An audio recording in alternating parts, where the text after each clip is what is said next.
வீடியோவில் ஒரு ஹெல்த்தியான பிரேக்ஃபாஸ்ட் ரெசிபி தான் பார்க்க போகிறோம். வெயிட் லாஸ் பண்ணணும்னு நினைக்கிறவங்க இந்த ரெசிபி கட்டாயமாக ட்ரை பண்ணி பாருங்கள். Morning breakfast, evening snacks, dinner time எப்போ வேணாலும் இதை நீங்கள் எடுத்துக்கலாம்.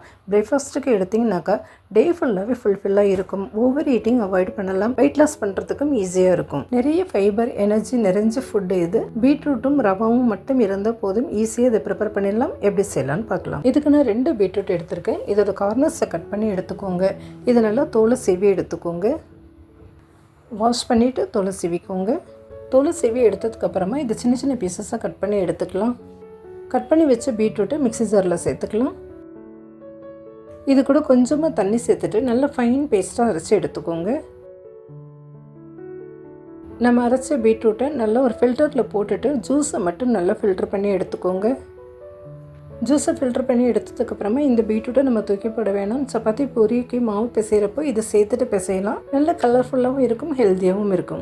பீட்ரூட் ஜூஸ் ரெடி ஆகிடுச்சு. இப்போ நம்ம ரெசிபி பண்ண ஆரம்பிக்கலாம். ஸ்டவ்வில் ஒரு பேன் வச்சுக்கோங்க. பேன் நல்லா சூடானதுக்கப்புறமா 1 ஸ்பூன் எண்ணெய் சேர்த்துக்கோங்க. நீங்கள் வெயிட் லாஸ் ஜர்னியில் இருந்தீங்கன்னா எண்ணெய் இன்னும் கொஞ்சம் கம்மியாக சேர்த்துக்கோங்க. இது கூட நிறைய ஜீரகம் சேர்த்துக்கோங்க. நான் 1.5 ஸ்பூன் ஜீரகம் சேர்த்துருக்கேன். இதோட ஃப்ளேவர் ரொம்பவே நல்லாயிருக்கும். நிறைய ஜீரகம் சேர்த்துக்கோங்க. ஜீரகம் நல்லா பொரிஞ்சதுக்கப்புறமா பச்சை மிளகாய், கருவேப்பிலை சின்ன சின்னதாக கட் பண்ணிவிட்டு அதை இது கூட சேர்த்துக்கோங்க. இது எல்லாத்தையும் நல்லா வதக்கி எடுத்துக்கலாம். பச்சை மிளகாய், கருவேப்பிலை நல்லா வதங்கினதுக்கப்புறமா இது கூட 1 கப் பீட்ரூட் ஜூஸ் நம்ம எடுத்து வச்சுருந்தோம் இல்லையா, அது 1 கப் சேர்த்துக்கலாம். அதே கப்பில் 1 கப் தண்ணி சேர்த்துக்கலாம். இந்த டிஷ்க்கு தேவையான உப்பு சேர்த்துக்கலாம். தண்ணி நல்லா கொதிச்சதுக்கப்புறமா நம்ம எந்த கப்பில் ஜூஸ் அளந்தோமோ அதே கப்பில் 1 கப் ரவா சேர்த்துக்கலாம். இது நல்லா கலந்து விட்டுக்கோங்க. அடுப்பை சிம்மில் வச்சுட்டு ரவா நல்லா வேகணும். தேவைப்பட்டால் மூடி போட்டு வேக வச்சுக்கோங்க. ரவா வெந்துட்டு இந்த மாதிரி கெட்டியான பதத்துக்கு வரும். நம்ம தண்ணி ஜாஸ்தி சேர்க்கக்கூடாது. 1 கப் ஜூஸ் 1 கப் வாட்டர் சேர்த்தோம்னா மெஷர்மெண்ட் கரெக்டாக இருக்கும். ரவா நல்லா வெந்துடுச்சு. இப்போ ஸ்டவ்வை ஆஃப் பண்ணிவிட்டு இதை ஒரு பிளேட்டுக்கு ட்ரான்ஸ்ஃபர் பண்ணிக்கோங்க. இதை நல்லா ஆற வச்சு எடுத்துக்கோங்க. ரவா நல்லா ஆறினதுக்கப்புறமா கையில் கொஞ்சமாக கீ அப்ளை பண்ணிக்கோங்க, இல்லைன்னா ஆயில் அப்ளை பண்ணிக்கோங்க. ரவாவை எடுத்து சின்ன சின்ன உருண்டைங்களாக உருட்டி எடுத்துக்கோங்க. உங்களுக்கு எந்த சைஸ் வேணுமோ அந்த சைஸுக்கு சின்ன சின்ன உருண்டைங்களாக உருட்டி எடுத்துக்கோங்க.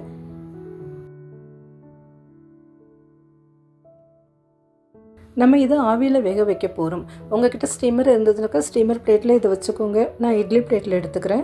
எல்லா ரவாவையும் இந்த மாதிரி சின்ன சின்ன உருண்டைங்களாக திரட்டி எடுத்துக்கோங்க. நான் ஆல்ரெடி ஒரு இட்லி பிளேட்டில் தண்ணி சூடு பண்ண வச்சுருக்கேன். நீங்கள் ஸ்டீமர் யூஸ் பண்ணால் ஸ்டீமர் ரெடி பண்ணிக்கோங்க. நம்ம செஞ்சு வச்ச உருண்டைங்களை இதில் பிளேஸ் பண்ணிக்கலாம். இதை மூடிட்டு ஒரு 10 நிமிஷம் ஆவியில் வேக வச்சு எடுத்துக்கோங்க. 10 நிமிஷத்தில் இது இந்த மாதிரி நல்லா சாஃப்டாக வெந்து வந்திருக்கும். இதை ஒரு பிளேட்டுக்கு ட்ரான்ஸ்ஃபர் பண்ணிவிட்டு இதையும் நல்லா ஆற வச்சு எடுத்துக்கோங்க.